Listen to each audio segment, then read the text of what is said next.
We've come so far away from home. There's no way I'm turning back now. My destination is unknown, so I'll keep pushing, never slow down. A big blue sky, a pocket of dreams, a head full of hopes, possibilities. I'm taking a chance to reach for the stars, for the stars. If I fall, then I'll get back up, try again, come back stronger. No walls they build can stop me now. Let's keep chasing the sun, do what can be done. Let's go beyond, push the limits, take flight. We'll break through the sky and go beyond the stars with every step.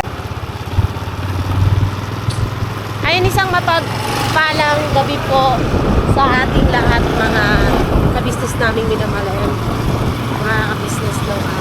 Nauwi lang po namin galing sa pagpapa-check up kay Kayla, ni Doc Vincent. Ayun, mapapanood nyo po yun sa vlog ni Papa Dins, yung mga detalye po nung kay Kayla, tawag dito pagpapagamot niya.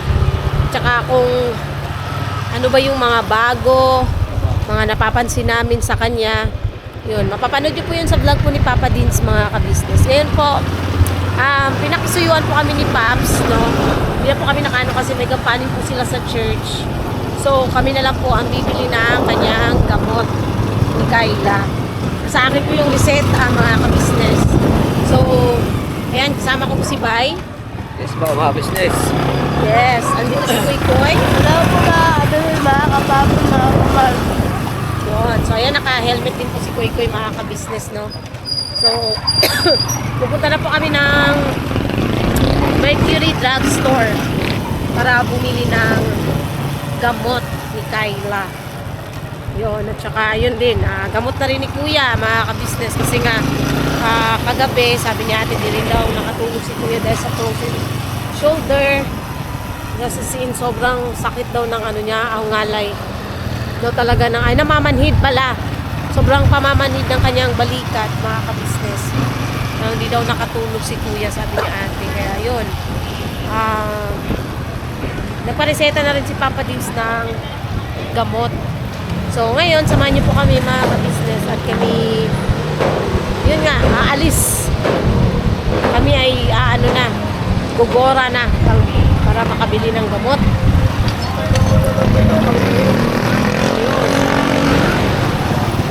Medyo malapit na naman, mga kabisnes, bandang lang naman siya, Diparo Road. Tapos iinumin ko na rin mamaya si Kayla ng kanyang gamot at saka vitamins. Papainumin ko na rin siya. Tapos yun,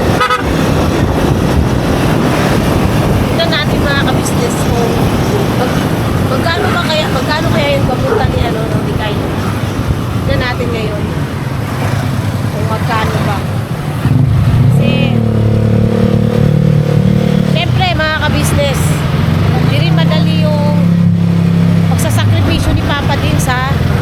Imagine nyo yung sakripisyo ng isang Papa Dins sa pagpapagamot kay Ate Kayla.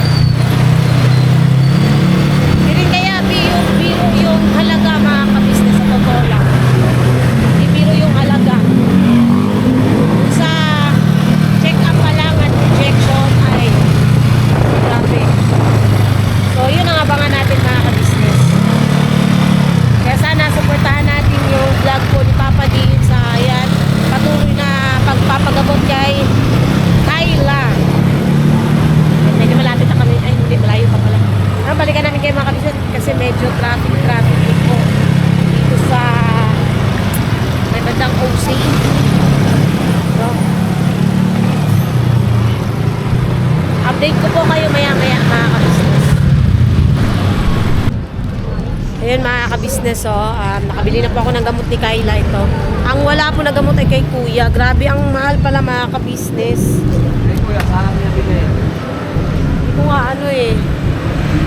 Vicas daw eh. Vicas na Mercury. Yun, ano namin yung kay kuya mga kabisnes kasi yun nga, or sa Santo Niño na lang kaya tayo. Santo Niño na lang siguro mga kabisnes. Wait lang papa ha. Wait lang mga kabisnes. Hawakan mo muna to at mag-ano lang ako. Lang. Yun na lang siguro tayo sa ano, Santo Niño. Traffic kasi masyado sa Vicas eh. Tara. Let's go. Doon na lang tayo sa ano mga ka-business kasi yun nga,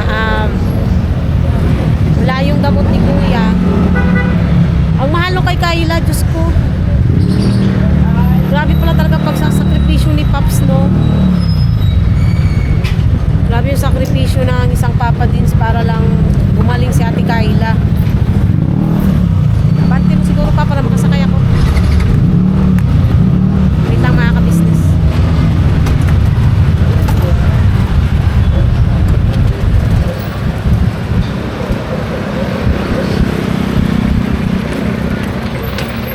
Alright, tara.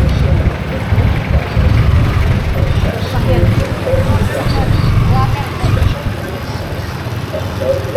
Yan, kaya sana lang mga ka-business no, lalo na dun sa mga ibang tao na nagsasabi na ginagamit lang for the views, ganyan, ganon. Sana maisip nyo mga ka-business. Kung tutusin, hindi naman ganon kalaki yung kinikita talaga ni Pop sa pagbablog kay Kayla eh. Pero bakit tinuloy-tuloy ni Papa Nins, mga ka-business, ang pagpapagamot sa isang Kayla? Samantalang yung views hindi naman ganun kalakihan. Ha? May mga tao talagang ganyan. Kaya nga. Kasi mga ka-business, ang layunin lang naman kasi talaga ni Pops, makitang gumaling si Kayla. Mapabuti. Oo, mapabuti. Tsaka, mga ka-business, sa tagal na panahon ba namang tinutulungan ni Papa din si Kayla? Hindi pa ba mapapalapit sa puso niyan?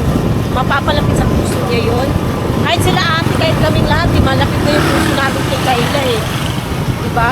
So, bakit hindi namin na naising makitang gumaling siya? Diba? Ganun na yung mga kabisnes namin minamahal. So, ayun, yun lang naman mga kabisnes eh. So, sana, supportahan natin yung mga vlog patungkol kay Kayla, mga kabisnes. Kasi, ano ba, yung subaybayan natin yung buhay niya.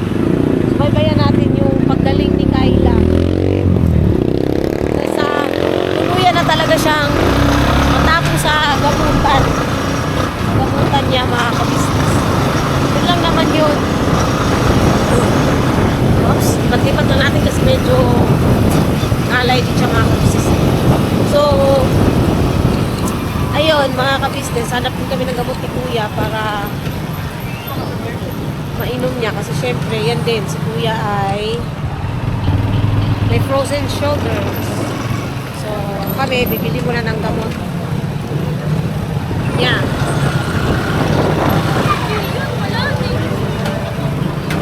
Kaya natin sa ibang Mercury. Doon na lang kami sa ano mga kabisnes kasi sobrang traffic dito eh. Mahirapan. Sobrang traffic sa Vicas.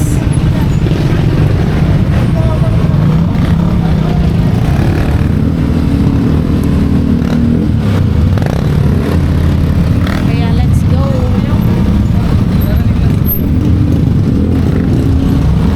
Balikan namin kay mga kabisnes namin ginagawa.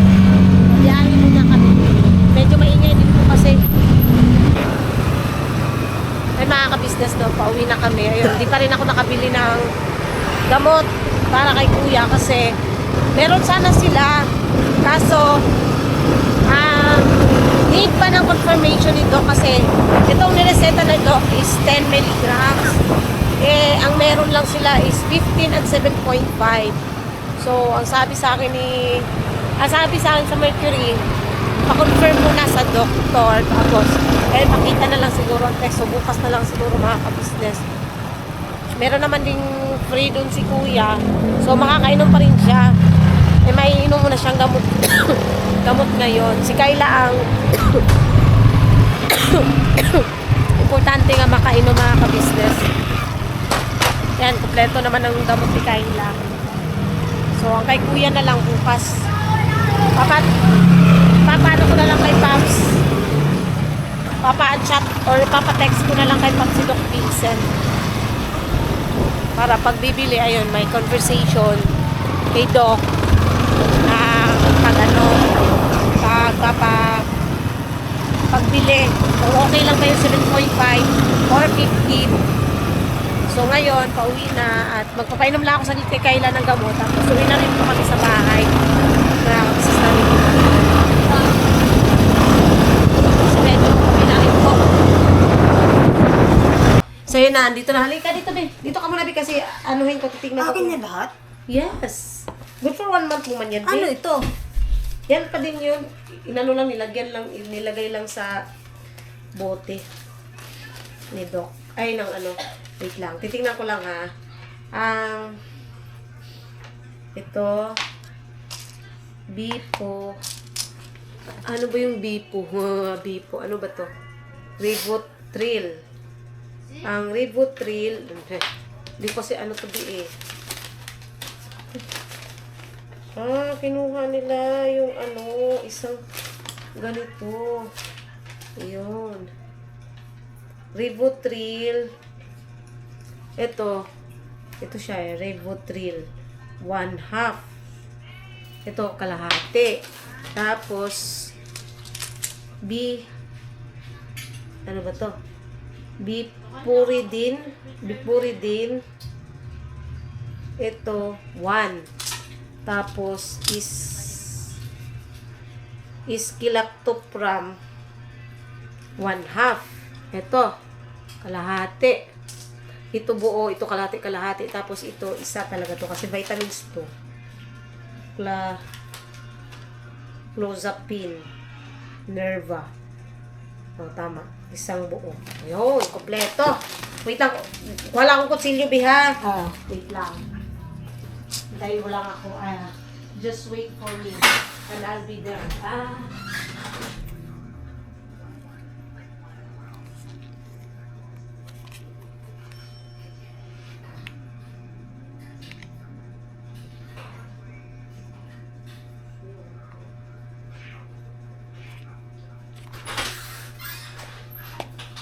Okay, yun.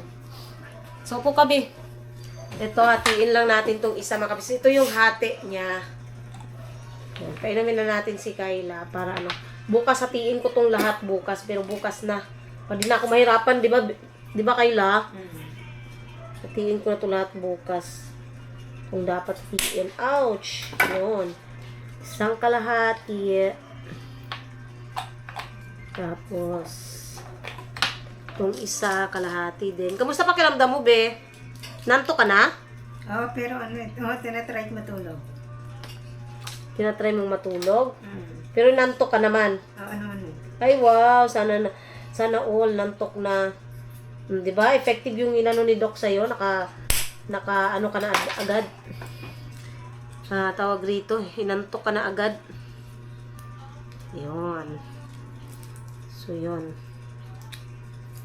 Ito, Be, oh. Ito, isa. Ay, wait lang. Para isabay mo na lahat. Ito, tapos itong vitamins mo. Wait lang, baby. Eh, kala ko ba bukas yan? Hindi. Di ba ano ate yan? Hindi. Sabay siya, lahat.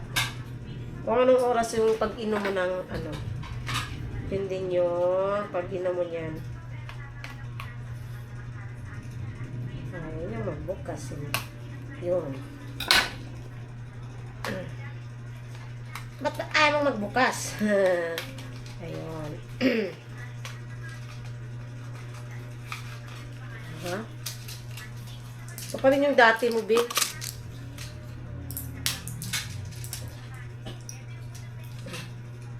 Alright.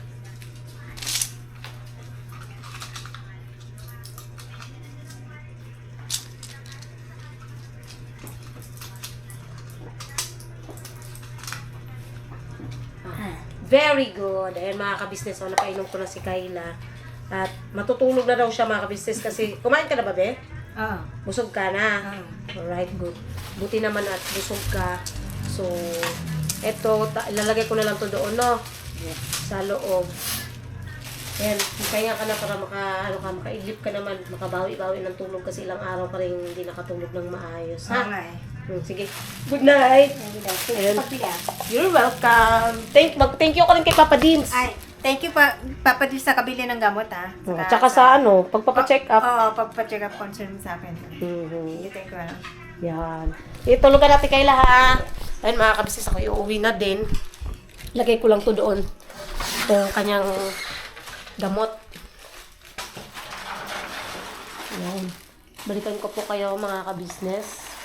No? I'll be right back. Ayun, isang mapapalang hapon sa ating lahat, mga kabisnes. Kakauwi lang din namin, no?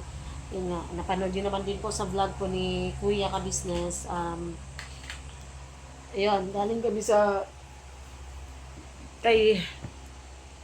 bahay ni Damulag. Ayan, mga kabisnes. Ayan, no. Tungkol nga dun, mga kabisnes. Ayun, alam niyo po na siguro, nabasa niyo na rin po siguro yung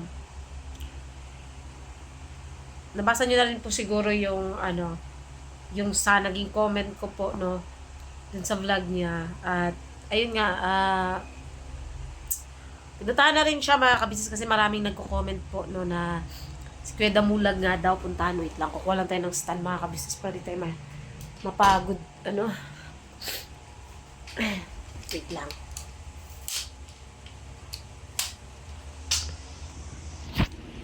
Ayun.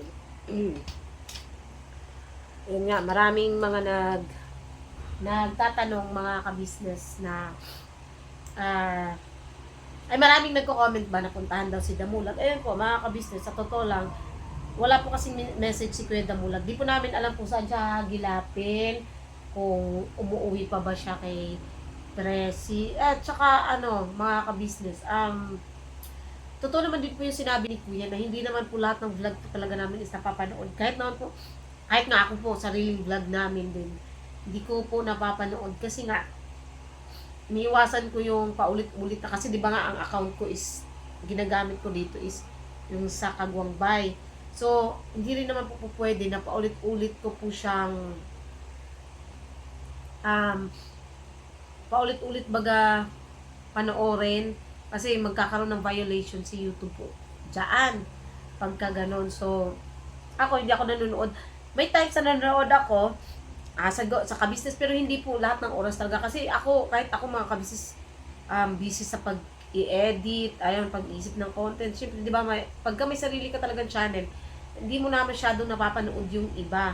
So, yun yung ibig sabihin din ni Kuya, na kahit siya mismo, hindi niya napapanood kahit sa mga anak niya, or kay ate, hindi nga niya napapanood. Paano pa kaya kami, di ba? Which is, ganun din naman kami, mga kabisnes. Although nila like ko, at sinishare, minsan nga, di na nga ako nakakapag-share dahil yun nga, ako sa totoo lang, ang kinapupuyat ko talaga is yung hindi naman totally sa pag-i-edit, sa pag-i-export, at saka pag-upload, kasi sobrang bagal nga ng internet.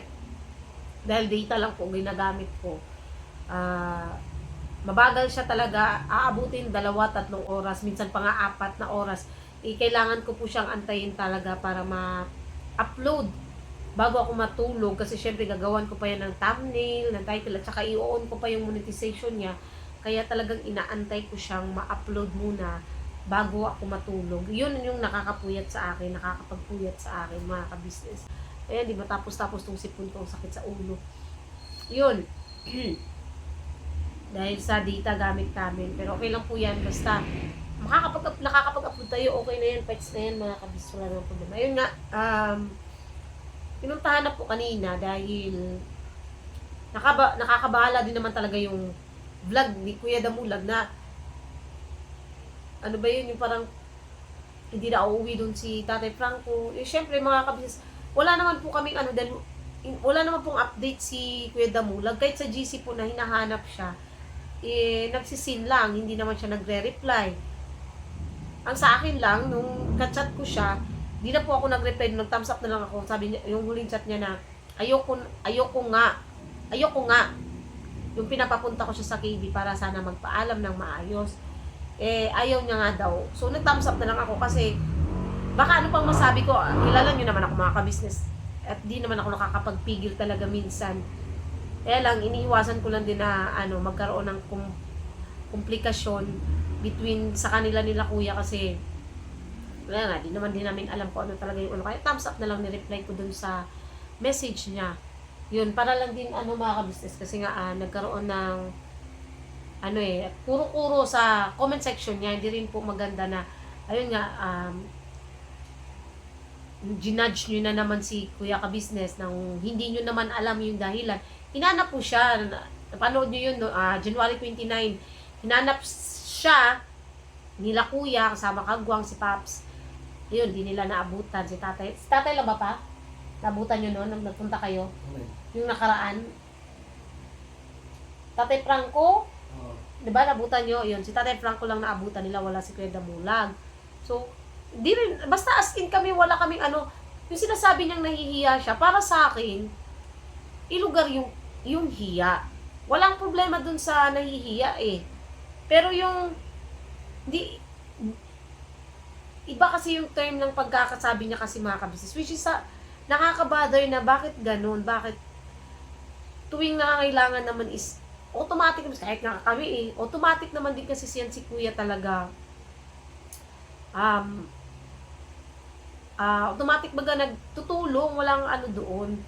Yun lang. So, yun, hindi ko natiis na hindi mag-reply dun sa comment section niya dahil hindi alam ng iba eh, nang judge na naman, tapos hindi naman alam yung totoo. Hindi naman alam na naglabas, na siya eh, nagsabi na siya eh, at saka, yun nga, ayaw na daw niya. Wala namang masama kasi wala namang magpipilit sa kanya kung doon siya masaya at saka mas malaki ba sa sinasahod niya dun yung mas malaki yung sinasahod niya at mas nakakatulong sa pamilya niya, wala namang problema dun. Pero sana lang Kuya Damulag, magpaalam ka naman ng maayos kay Kuya kasi lahat naman tayo eh may problema talagang pinagdadaanan, pero hindi magiging rason yun sana na magkakaroon ng na naman ba dahil sa hindi lang nagpaalam ng maayos, di ba? Alam naman na natin yun. At saka din naman tayo bata.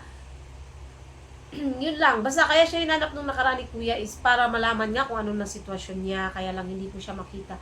At kahit nga kanina, hindi namin alam. Kahit yung pamangkin niya, hindi alam kung saan siya tumatambay, saan siya naglalagay. Basta, walang may alam kahit kung saan niya nilagay si tatay. Wala talaga. So, clawless kaming lahat, mga ka-business. Sa mga nagtatanong kung puntahan daw si Damulag para ayun, panoorin niyo po sa vlog po ng Ka-Business Official. Doon niyo po makikita mga ka-business at malalaman niyo na yung sitwasyon niya or kung ano ba talagang nangyari. So, yun lang. Yun lang lagi kong sinasabi kasi iwasan kasi ang mag-conclude agad ng wala pa nga nilalabas na ang ka-business eh. Wala pa nga kami, kahit kami wala pa kaming alam eh. Tapos yung iba, grabe na ako makapanghusga. Na kesyo ganyan kasi, ganyan.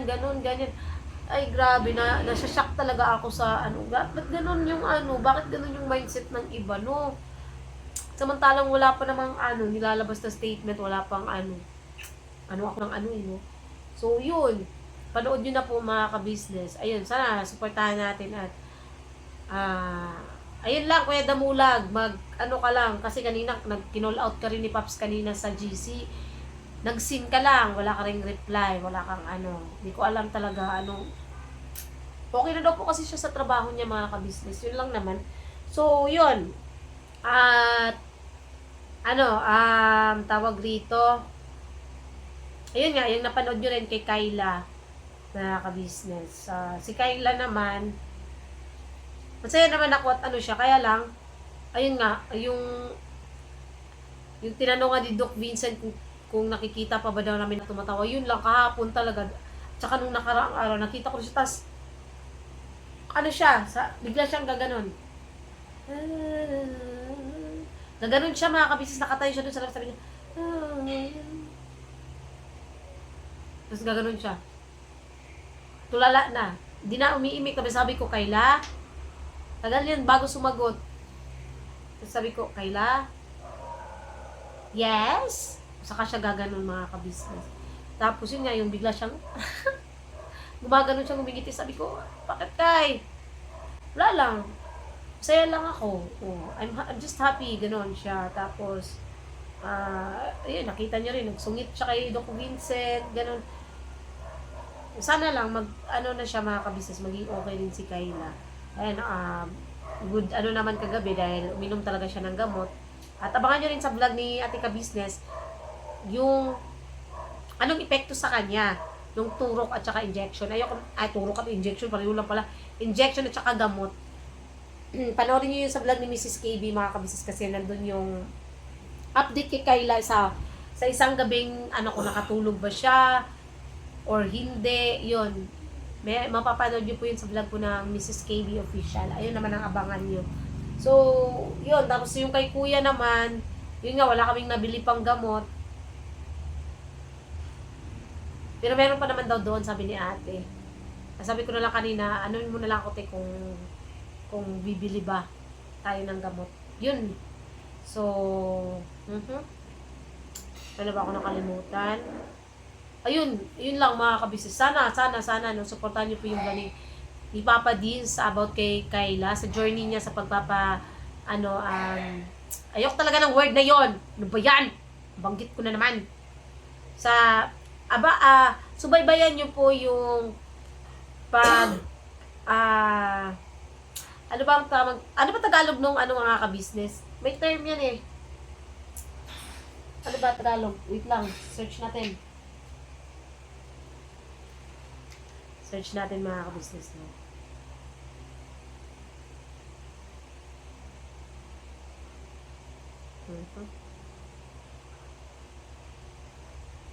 Paglalakbay.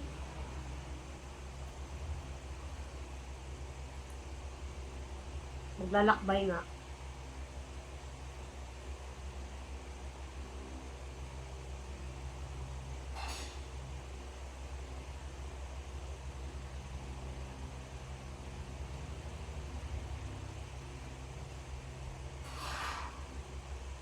Yun. So, samahan natin si Papa Dean sa kanyang paglalakbay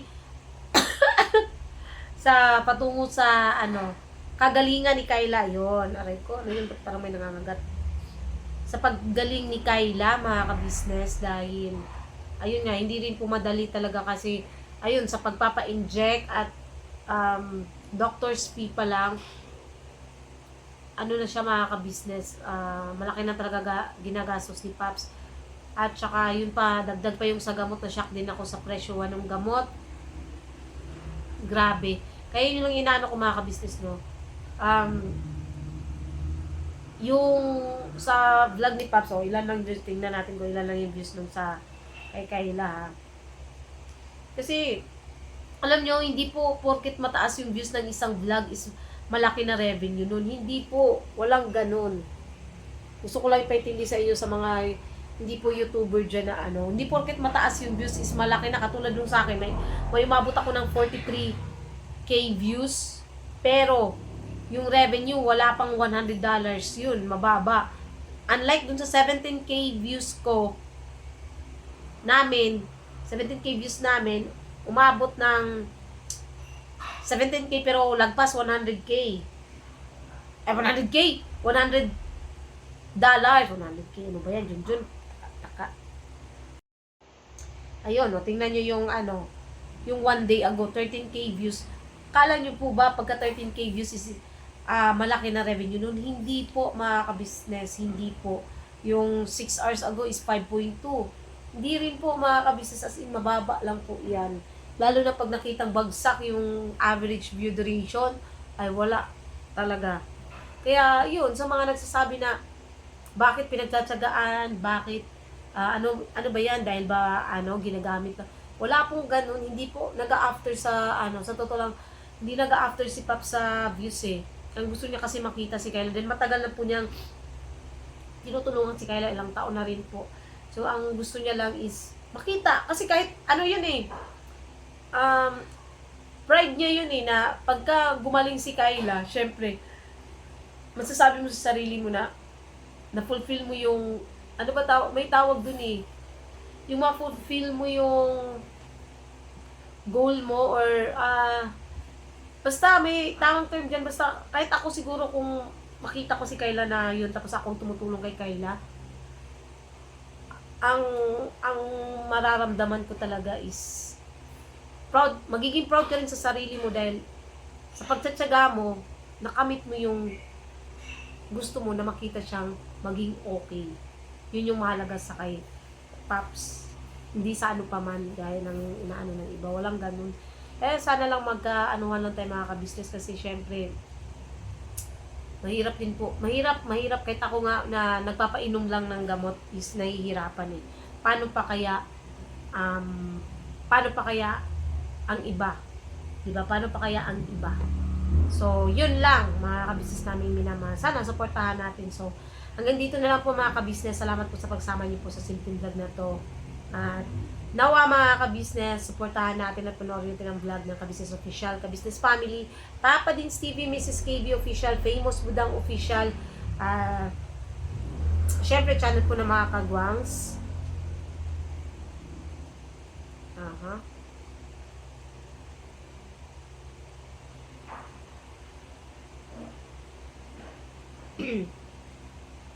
Channel po ng mga kagwangs. Kagwang by Papaya Official, Kagwang Estong Official, Kagwang Gornok Official, Kagwang Bugi Official, syempre po, Editor Daryl Official, at saka, thank you po sa lahat ng viewers, silent viewers, subscribers na walang samang sumusuporta at nagmamahal sa buong Ka-Business Family. Salamat po sa inyo sa hindi nyo po pag-skip ng ads. Ayun, thank you so much po sa pagla-likes at pag-share ng aming mga videos. Salamat po. At syempre po sa lahat po ng mga butihing sponsors mula noon hanggang ngayon. Salamat po ng marami sa inyo. Diyos na po balang magsukli sa lahat po ng kabutihang ipinagkakaloob niyo po sa aming lahat. So hanggang dito na lang po mga ka-business at para makapag-edit na rin dahil parang ako yung naantok mga ka-business. Thank you po and we love you all po. Birabanat lang tayo palagi at see you po sa next vlog natin. God bless po, naantok na talaga. Kami po ay dealer ng lahat ng klase ng sewing machine. Meron tayong mga brand new, slightly used, at ganoon din po, meron tayong high speed, aging, piping, button hole, button sew. Halos lahat ng uri ng klase ng sewing machine ay meron po tayo, mga ka-business naming minamahal. Ayun, please po, feel free to message lang po doon sa mga pangangailangan ng sewing machine. Ano po? At sa murang halaga, mga ka-business naming minamahal, ay mapapasa inyo ang magagandang quality ng sewing machine. Alright?